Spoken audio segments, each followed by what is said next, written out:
Pinter, mau ngandani wong pinter. Nawas sudah bisa pidato.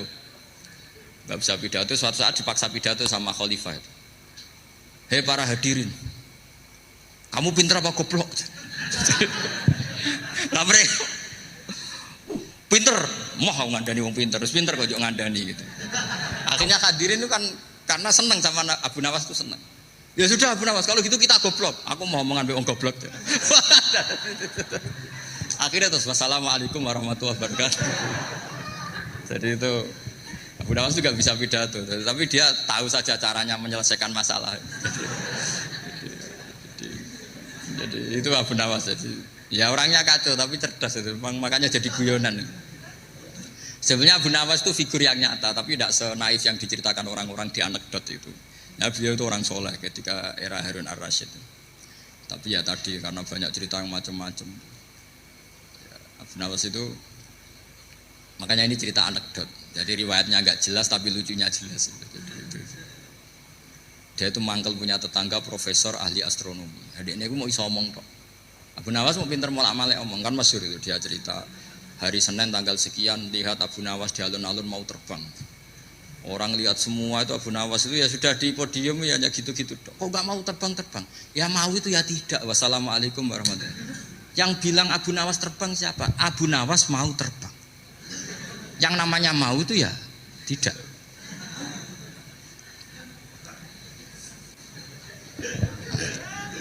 Pernah dia itu lomba sama Harun ar-Rasyid. Siapa paling banyak pengunjung rumahnya di alun-alun. Harun Rasyid bikin khemah, dia bikin khemah. Tentu cerita ini bohong, yakini ini bohong. Memang ini bohong tenang. Makanya ini anekdot, hanya guyonan. Harun Rasyid karena dia raja itu ada apel, ada makanan macam-macam. Ya tentu pengunjungnya banyak. Batas akhir itu penilaian jam 12 malam. Abu Nawas tenang, satu pun nggak ada pengunjung, nggak ada makanan, nggak ada apa. Pas jam 12 rumahnya dia, kemahnya dibakar. Orang ke dia semua. Tit menang dia karena jumlahnya. Bahkan Harun Rasyid itu datang ke kemahnya dia. Karena lombanya kan pengumpulan massa terbanyak tit jam 12. Harun Rasyid pikirannya santri ya sugoi jajan mesti teko itu pikirannya gitu. Abu Nawas pikirannya beda. Jenenge kebakaran pasti datang. Wis dihitung biaya khemah sama hadiahnya banyak hadiahnya. Yang ahli falak ini punya ilmu yang rasional, yang pinter sekali. Dia ilmuwan bahwa bumi itu bulat-bulat. Nah, saya lagi tren meyakini bumi flat itu ya kacau nih. Gara-gara penjelasan sing sepihak. Ini wong nganggur. Lah wong ilmuwan kok sentimennya perkara wedi dhuwit. Enggak boleh ilmuwan menyebut sentimen apa? Uang. Akhir bumi itu bulat-bulat. Jadi kalau Anda jalan ke timur terus nanti ke titik yang sama. Abu Nawas ora paham karena dia memang enggak ahli sains gitu. Suatu saat si profesor ini kemalingan, malingnya melayung ngetan. Minta tolong sama Abu Nawas kejarlah maling itu. Kemana? Ke timur. Dia ngejar ke barat. Ditanya sama profesor. Saya udah bilang larinya maling itu ke timur kalau kejar ke barat. Nanti ketemu di titik yang sama. Jadi, akhirnya profesornya ngerti, oh ngenyek tuh. Jadi, nah khawatir saya nanti kalau santri-santri tidak pinter ilmu, terus pilihannya ilmu kayak Abu Nawas, jalan pintas tadi. Karena belajar falak jelimet, belajar faraid apa? Jelimet, ada aul, ada roh, terus semua ada masalah yang ruwet-ruwet terus. Akhirnya mau olah bicara. Ini musibah inna lillahi wa inna ilaihi raji'un. Itu tidak boleh. Quran tidak mengajarkan itu. Quran tetap mengajarkan ilmu meskipun ada nilai seninya. Ya tadi nilai seni tadi misalnya Allah mencontohkan daraba wa masalah rajulan fihi syuraka. Terus kedua uniknya Quran itu begini. Setelah dipikir itu nyata-nyata lebih detail. Misalnya begini. Ketika Allah mencontohkan ba'udah itu nyamuk. Itu orang-orang kafir itu bilang gini, ya Muhammad, Tuhan Anda kehilangan stok ilmiah. Sehingga contoh itu enggak yang dahsyat tapi sekedar nyamuk. Wong nyamuk kok digawe contoh. Mbok ya contoh itu dinosaurus, tak jerapah, tak apalah yang keren itu. Mosok contoh apa? Nyamuk. Terus Allah menjelaskan innallaha la yastahi ayyadriban apa? Matsalam ma. Contoh apa saja? Apa saja itu ditafsiri ba'udatan Fama fauqaha, entah itu nyamuk, fama fauqaha atau yang di atasnya nyamuk. Maksudnya di atasnya itu fil killah atau fisighor atau yang di atas nyamuk. Yang lebih kecil ketimbang. Sekarang saya contohkan kata Rasulullah, contoh yang kecil saja. Enggak usah bikin nyawa, enggak usah, itu terlalu mustahil. Seorang pemahat patung, terus kamu pesen, Pak, aku gaekno patung gajah, mesti muni sanggup. Tak muni, Pak, gaekno patung gajah, ukurannya ya semestinya gajah. Oke. Tapi Pak, aku gaekno patung nyamuk, ukurannya ya sak nyamuk. Kira-kira sanggup apa enggak? Artinya ketika Allah gawe nyamuk itu lebih sulit ketimbang gawe gajah apa lebih mudah? Lebih sulit. Karena nyamuk yang sudah kecil, dia punya alat kelamin terus seberapa juga? Alat kelaminnya juga tetap harus ada lubangnya terus seberapa? Temen saya malah ada yang cangkem elek bilang gini, lalu ya punya kuman, kumannya seberapa? Nah ini pentingnya ngaji akal. Kamu jangan hanya bilang, wow dinosaurus, jerapah, seru nyamuk. Nah karena orang sudah ada itibar dengan nyamuk, didatangkanlah nyamuk banyak. Sebenarnya nyamuk banyak itu mergo mangkel, gak diperhatikan itu. Makanya terus. Lah ini saya tahadus finemat, istri saya itu sering protes.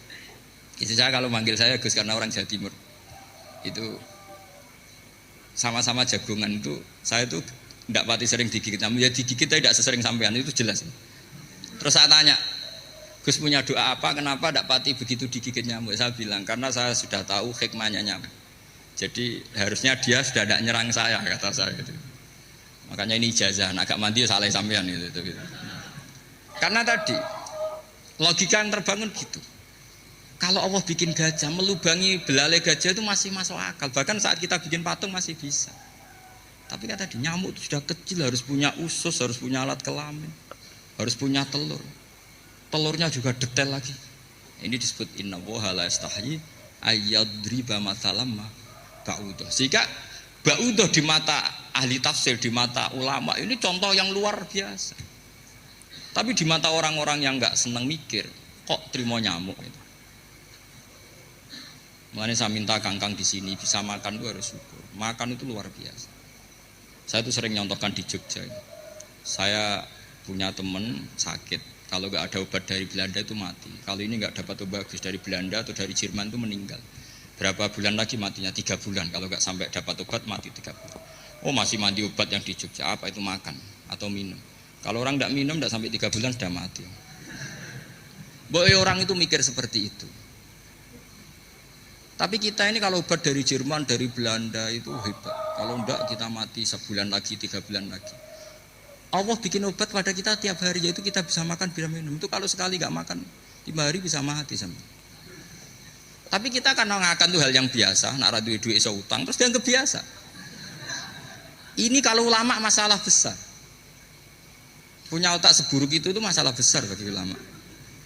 Sehingga Allah tidak malu ketika ngendikan kulu wasrobu, tidak malu karena makan ini urgen sangat penting. Dan Allah tidak malu meskipun Quran itu temanya kelas tinggi, biasa Allah mengatakan jong kowe kulu minta ibadi marusang nakum, kamu makanlah. Karena minum obat itu kebutuhan kita ketika sakit. Tapi kalau makan adalah kebutuhan kita sihatan wasukman, saat sakit maupun saat. Nah, kalau Anda dengan kualitas ini, ketika Allah membicarakan makanan itu Anda akan respect sama Allah karena memang ini urgen betul. Tapi kalau Anda cara berpikir gini hanya cari goro ibal ilmu yang aneh yang seru, kamu baca ayat itu akan menjadi biasa-biasa saja. Dan itu masalah bagi mahabbah Anda pada Al-Qur'anul Karim. Ya saya kira demikian. Terus mangke saya pikir tidak etis kan ini Jumat nanti. Sing biasa itikaf nanti terganggu. Nanti saya ada problem. Ya kalau ada tanya jawab ya saya mohon tadi ya. Karena ini zaman akhir, saya memang butuh sekali. Kenapa saya mau datang? Satu, hormat Kiai Hanan. 2, saya memang ingin banyak mufassir lagi. Jangan hanya lewat baca terjemah kemudian merasa menjadi ahli apa? Quran atau ahli tafsir, itu musibah besar. Masalah besar. Ya pokoknya saya mohon lah. Ya setidaknya gitu. Misalnya orang kafir. Kamu cari saja orang kafir. Ternyata ada yang harbi, ada yang dhimmi, ada yang mu'ahad, ada yang mustakman.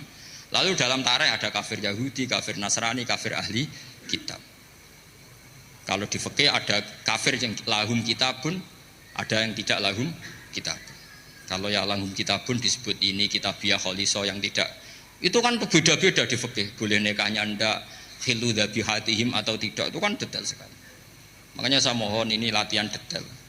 Oke, sampean tetap ngaji, sering khatam itu bagus karena mengumpulkan semua ilmu. Tapi sampean harus menganalisis secara apa? Saya dulu ngaji Mbah Mun Muslim ya kilatan. Tapi saya ngapalkan sama Gus Ibab. Gus Ibab putranya Mbah Mun, dulu muridnya Said Muhammad. Saya itu tak pelajari lagi di rumah. Tak analisis lagi setelah besar sampai sekarang. Karena ya itu beda. Kita selalu Rabbi zidni apa? Ilmu. Misalnya begini contoh. Kita mungkin tahu maknanya ayat tertentu itu begini. Misalnya begini. Faqula lahu qaulal layyinal la'allahu yatadzakkaru aw yakhsha. Musa dan Harun, jika kamu datang ke Fir'aun, maka kalau ngomong, kalau dakwah itu qaulal layyinan, dengan dakwah yang halus. Nggih, qaulal layyinan. Ini bagi yang ekstremis harus baca dialek ini. Ini kisah nyata yang diceritakan Habib Zain bin Semit ketika ngarang Al-Manhajus Sawi. Juga diulang-ulang di beberapa kitab. Suatu saat ada ustadz, corong Jawa Kemelinti, datang ke Harun Ar-Rasyid. Harun Ar-Rasyid ini Banil Abbas, termasuk zuriyahnya Abdullah bin Abbas. Karena Harun Ar-Rasyid sebagai khalifah tentu salahnya banyak, ya. Namanya pejabat pasti salahnya banyak. Meskipun kebaikannya juga banyak, tapi salahnya juga banyak. Kalau kita kan tidak pejabat, salahnya tidak banyak, tapi prestasinya juga tidak banyak. Ya kan, misalnya ada tamu Raja Salman, katanya hormat tamu wajib, kamu kan tidak bisa hormat. Karena dia juga tidak mau dihormati kita kan. Nah terus si ustadz tadi datang begini.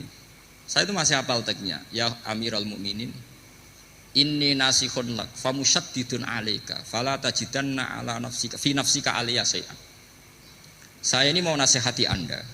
Tapi saya maaf sekali karena nasihat saya ini kasar sekali. Musyaddid itu kasar, keras. Fala tajidanna fi nafsika aliyya syai'an. Saya mohon jangan dimasukkan hati lah. Makanya terjemah bebasnya jangan masukkan hati. Katanya Harun Rasyid langsung marah. Uskut ya jahil, kamu itu ustadz bodoh. Kamu tidak boleh keras sama saya. Dia masih bantah, saya keras sama Anda karena Anda salahnya banyak. Terus apa kata Harun Ar-Rasyid? Inna wa ta'ala qad arsala man huwa khairum minka ila man huwa syarrum minni.